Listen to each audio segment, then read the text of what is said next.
Hello people, how's everybody doing? This will be my first video in English in this channel in regards to music production using Ableton Live. Great, I hope you like it. So today let me share what we will be seeing in this video. We will be sharing a quick tip on Ableton Live that has saved me hours of time in increments in the day-to-day projects that I do. I wanted to share that tip to you so you can use it in your daily Ableton projects and save your time as well. Great. Let us see what it is. So basically, Ableton allows you to create a particular project instance and save it as the default set that loads up whenever you load a new project. For example, as you can see here, if you have used Ableton in the past, you know very well that by default Ableton loads 2 MIDI tracks and 2 audio tracks by default.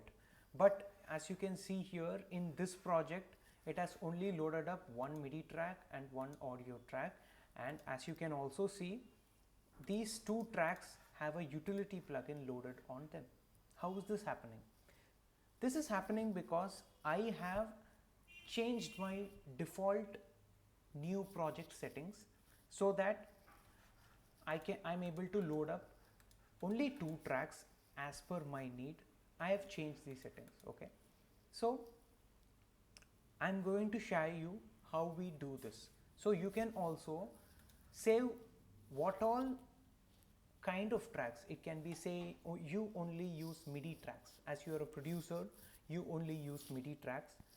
How you can only load up MIDI tracks as per your need, and say you use a set of plugins frequently and you want to save time by loading them quickly by default. Whenever you load a new project, you want them to load by default. How you can set them? This is what we will be seeing.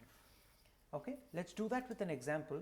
Say in this case, I want to load 4 MIDI tracks by default. Okay, what I'm doing is I'm just going ahead in this project, and this is an empty project. This is a new project that I had created. So just open a new project and I'm adding 4 MIDI tracks here. Say I want to load 4 MIDI tracks whenever a new project in Ableton loads, and say I want to give them names. Okay, probably I want to name the first track to bass, as I will be adding first bass. Like say you're doing like a proper producer, you're producing first bass, then drums, then accompaniments, and then lead. Okay, so say in your tracks you first load a bass, then you load a drums, and then you load a pad maybe. Okay, and then you have a piano. Okay, if this is what you want, you can even add instruments if you want. Okay, and say your drums is always in an orange color and your pads are always in a light blue and your piano is in a white. Okay, so if this is your default colors that you want, and say by default you want each of your track to load up a EQ with its low ends rolled out. Okay, when I say rolled out, I'm just saying like you have a EQ with your low cut filter cutting up to 100 Hertz. We do that default by default in on all our tracks except for our bass, correct? Bass and drums. Okay, so say your pads and piano have these by default. Okay, so now you have created the default set that you want. Okay, so now what you do is you go to your Ableton Live preferences, that is settings, and you find this category which is file and folder, and you go here that says save current set as default. Okay, you just hit save. It asks you override the default set. It says basically it is saying that there is already a default set that exists. Do you want to override? Okay, the default set is basically the boring one that loads whenever you load a new Ableton live set, like 2 audio tracks, 2 MIDI tracks. Okay, so do you want to override that set? Of course yes. You go hit OK, and now whenever you load a new live set,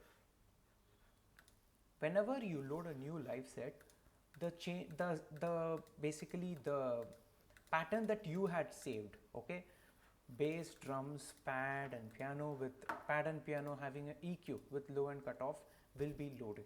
Okay, so you can do this trick as per your needs. Okay, just figure out what are the frequent plugins that you're using. Maybe you will be using a synthesizer very frequently, maybe you will be using a piano VST very frequently, and you can go ahead and add whatever you use frequently to your default projects, rather than Ableton picking those same lame 2 audio tracks and 2 MIDI tracks for you.